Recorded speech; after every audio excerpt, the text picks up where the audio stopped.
하나님께서 우리에게 주시는 말씀 고린도후서 2장 12절로 13절까지의 말씀입니다. 우리 다 찾으신 줄 알고 함께 봉독하겠습니다. 내가 그리스도의 복음을 위하여 주 안에서 문이 내게 열렸으되 내가 내 형제 디도를 만나지 못하므로 내 심령이 편치 못하여 저희를 작별하고 마게도냐로 갔노라. 아멘. 저는 본문 말씀 고린도후서 2장 12절로 13절 말씀을 통해서 참된 형제 사랑이라는 제목으로 하나님의 말씀을 선포하겠습니다. 사도 바울은 지금 하나님께서 주신 그 근심케 한 자들 가운데서 고린도 교회가 큰 위기가 있었다고 오늘 본문에 앞서서 이야기합니다.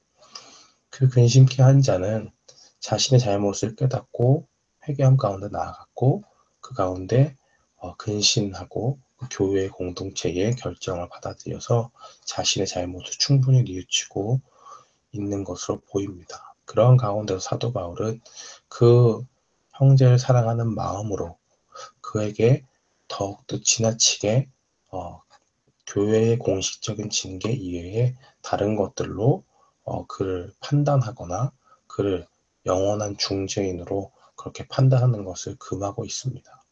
왜냐하면 그 한 영혼이 주 앞에 돌이키기를 힘썼고 그가 회개함 가운데 나갔기 때문에 참된 형제 사랑에 근거해서 그 영혼을 다시 살리기 위해서 너무 큰 그러한 낙인이 찍혀서 다시는 믿음 생활을 하지 못하도록 신앙생활 가운데 하나님 가운데로 돌이키지 못할 정도의 그러한 큰 벌이 계속적으로 고린도 교회 가운데 있을까봐 고린도 교인들에게 이 고린도후서를 쓰면서 이야기하기를 그 형제는 충분히 하나님께 벌을 받았으니 이제 더 이상 그에게 무거운 짐을 지우지 말아라 라고 하는 그런 맥락으로 이야기합니다. 그리고 나서 이제 이야기하는 것이 바로 오늘 본문입니다. 사도 바울은 이 드로아라는 도시를 2차 전도 여행 중에 방문을 했습니다. 사도 바울이 여러 번 전도 여행을 했는데 그 중에 두 번째 전도 여행 중에 방문을 했지요. 드로아에서 사도 바울은 복음을 전해달라고 하는 마게도냐인의 그 요청이 있던 그 환상을 보았습니다. 그래서 곧장 마게도냐에 있는 유명한 도시인 빌립보로 갔었고 그리고 거기서 자주장사 루디아라고 하는 그 여인도 만나서 복음을 전하는데 도움을 받기도 합니다. 학자들은 바울이 3차 전도 여행 때 그러니까 2차 전도 여행 중에 드로아를 최초로 방문을 하고 그 이후에 3차 전도 여행 때 고린도후서를 썼다고 생각을 합니다. 그래서 앞선 이 복음 전도의 일들이 있었고 다시 오늘 본문에 드로아의 이름에 주 안에서 문이 내게 열렸다라고 하는 것이 그 이후에 일어난 그 복음의 또 다른 문들이 열린 것으로 그렇게 봅니다. 사도 바울의 전도 여행에 차질이 생긴 것은 그의 형제를 위한 것이었습니다. 13절 말씀에 보니까 내가 내 형제 디도를 만나지 못하므로 내 심령이 편치 못하여 저희를 작별하고 마게도냐로 갔다라고 그렇게 이야기합니다. 이 디도는 디도서 1장 4절에 보면 참 아들이라고 그렇게 표현이 되어 있는 것을 볼 때 바울은 디도를 아주 가까운 동역자로 그렇게 생각했습니다. 그리고 때로는 자기의 동역자라고 직접 이야기하기도 했고 바울이 그 이방인 중에 믿음의 모범을 제시하기 위해서 예루살렘 교회에 있는 그 장로들에게 보내는 그 장면이 갈라디아서 2장에 나와 있습니다. 자신의 대리인으로 누구를 보내느냐? 바로 디도를 보낸 것을 보면 틀림없이 이 디도라는 사람은 단순히 어떤 믿음이 조금 더 일반 사람보다 나은 그런 사람이 아니라 확실하게 바울의 참 아들과 같이 또 바울이 자기 동역자로 생각하고 있는 그리스도라는 어떤 절대적인 그 믿음을 가지고 있는 사람이었을 것이 분명합니다. 사도 바울은 지금 이 디도를 이 고린도 교회의 문제와 관련시켜서 이야기하고 있습니다. 중요한 것은 사도 바울의 전도 여행에 차질이 생긴 것은 바로 이 디도와 관련이 있다는 것입니다. 그 형제 디도가 왜 이렇게 중요한 역할을 이 본문에서 하게 되느냐라고 이야기할 때, 디도가 가지고 오는 그 고린도 교회 소식이 굉장히 중요하다는 것을 우리는 알 필요가 있습니다. 먼저 사도 바울은 고린도 교회에 엄한 편지를 들고 엄중히 경고한 것들을 볼 수가 있습니다. 우리가 전에 이야기했듯이 엄한 편지를 가지고 그 고린도 교회를 책망한 적이 있었고, 그 디도 자신뿐만 아니라 디도가 가지고 있는 그 고린도 교회의 소식, 그 엄한 편지를 들고 간 형제 디도에 관한 걱정이 있었고, 엄한 편지를 가지고 간 그에게, 그 엄한 편지니까 고린도 교인들의 잘못에 대해서 상세히 또 강하게 이야기하는 그 편지였는데, 이 편지를 죄를 짓고 있는 그들에게 가서 엄중히 경고하기 위한 자신의 대리인으로 디도를 보냈기 때문에, 만약에 고린도 교인들이 이 바울의 메시지, 엄한 이 엄중한 경고와 또 엄한 문책성의 그러한 것들을 받아들이지 않는다면 디도를 해야 할 가능성도 있겠다라고 하는 그 마음에서 디도 자체를 걱정하는 그 마음이 분명히 있었습니다. 그리고 또한 주 안에서 한 형제로 부름받은 고린도 교인들을 위한 걱정도 있었지요.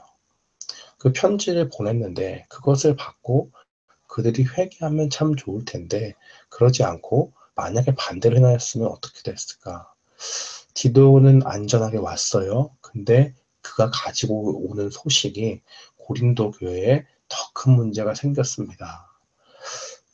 바울 선생님의 그 말씀을 듣고 그들이 회개 가운데 있는 것이 아니라 더욱더 큰 갈라짐이 있고 교회의 분파가 나눠져서 하나님의 교회가, 이 고린도 교회가 더 큰 문제 가운데 빠졌습니다라고 하는 그러한 좋지 못한 소식을 가져올까봐 그러한 걱정하는 마음, 고린도 교인들 자체를 걱정하는 그 마음도 분명히 사도 바울은 가지고 있었습니다. 그렇기 때문에 드로아에서 분명히 새로운 복음의 문이 열렸지만은 그 상황 가운데 디도를 만나지 못했기 때문에 내 심령이 편치 못해서 저에게 작별하고 마게도냐로 갔다라고 그렇게 이야기하는 것이죠.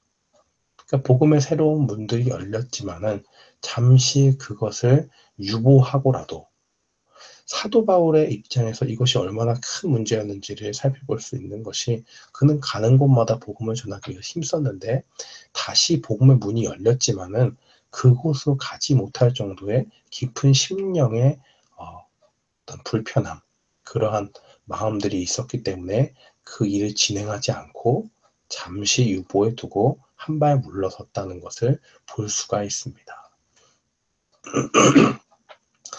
바울의 형제 사랑에 관한 이 본문을 찾아보면 로마서 14장 10절을 들 수 있습니다. 내가 어찌하여 내 형제를 판단하느뇨? 어찌하여 내 형제를 업신여기느뇨? 우리가 다 하나님의 심판대 앞에 서리라 라고 그렇게 로마서 14장 10절은 증거합니다. 우리가 그리스도 안에서 한 형제이기 때문에 어느 하나라도 업신여기는 마음을 품어서는 안 된다라고 이야기하는 것입니다. 하나님의 심판대를 피할 수 없는 연약한 존재라는 사실을 인식하는 것이 중요합니다. 누가 조금 더 인격적으로 성숙하고 좀 미숙하고 이런 건 있을 수 있겠죠. 그러나 누가 더 나은 사람이라고 해서 하나님의 심판대 앞에서 더 좋은 평가를 받느냐? 그것은 모르는 것이죠. 조금 더 부족한 사람일 수 있고, 우리가 사람의 눈으로 보기에는 누가 조금 더 낫다, 누가 조금 더 좀 부족하다라고 하는 것이 중요할 수 있지만, 하나님의 심판대 앞에 서게 되는 그 날에는 아무것도 우리가 주 앞에 내세울 수 없는 연약한, 동일한 하나님 앞에 연약한 인간에 불과하기 때문에 그 형제 하나도 업신여길 수 없다는 것입니다. 그러면 어떻게 해야 될까요? 로마서 14장 15절은 이렇게 이야기합니다. 만일 식물을 인하여 내 형제가 근심하게 되면 이는 내가 사랑으로 행치 아니함이라. 그리스도께서 대신 죽으신 형제를 내 식물로 많게 하지 말라. 그 음식으로 인한 시험에 문제가 있을 때에 사도 바울은 사도 바울뿐만 아니라 어떤 믿는 사람들 간에 실제로 이것이 큰 문제가 되나? 나는 이건 상관하지 않고 먹겠다라고 하는 그러한 사람들이 있었고, 그러한 것에 반대해서 사도 바울은 어떻게 했느냐? 어떤 한 형제라도 그 음식으로 인해서 그 우상 앞에 드려진 제물을 먹는 문제가 고린도 교회에 실제적으로 있었잖아요. 그러한 문제들이 발생했을 때 거기서 어떻게 우상 앞에 드리는 음식을 먹느냐라고 하는 형제가 한 명이라도 있다면 자기는 그것을 먹지 않겠다라는 그러한 신앙 가운데 있는 것입니다.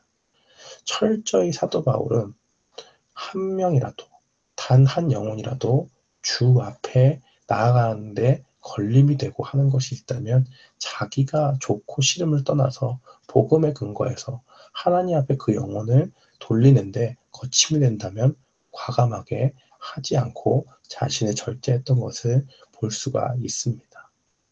이것이 사도 바울의 형제 사랑의 모습인 것입니다. 사도 바울은 분명히 교회 안에 자신과 또 교회 일부를 근심케 한 자를 먼저 이야기하고 그 영혼을 돌보라, 이제 주 앞에 다시 설 수 있도록 그를 격려하고 그에게 다시 조금 위로를 해줘라 라고 이야기하면서 다시 이야기하는 것이 또 다른 문제, 디도라고 하는 그 동역자에 대한 그 형제 사랑의 문제 때문에, 또 고린도 교회 자체에 그 고린도 교인들이 걱정하는 그 마음 가운데 심령의 불편함을 얻어서 그들을 위해서 어떻게 하는 것이 좋을 것일까라고 하는 그러한 형제 사랑으로 말미암아 잠시 새신자들을 얻는 것을 유보해 두고서라도 이 영혼들에 대한 근심으로 그가 사랑에 근거한, 형제 사랑에 근거한 근심 가운데 있었다는 것을 볼 수가 있습니다. 예수님의 말씀은 어떨까요? 누가복음 22장 32절에 보면 그러나 내가 너를 위하여 내 믿음이 떨어지지 않기를 기도하였노니 너는 돌이킨 후에 내 형제를 굳게 하라 라고 하는 그 말씀을 우리는 볼 수가 있습니다. 그러니까 우리의 믿음이 떨어지지 않기를 위해서 기도하고 또 돌이킨 후에 내 형제를 굳게 하라.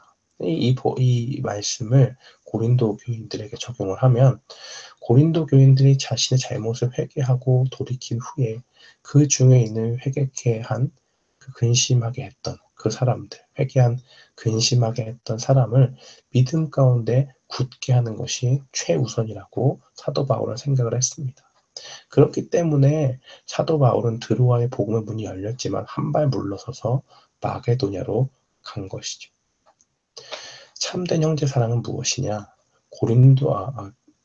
교회에 보낸 편지에 나타난 것과 같이 교회 공동체의 단 한 사람도 하나님과 멀어지지 않도록 하는 것이 바로 참된 형제 사랑인 것입니다.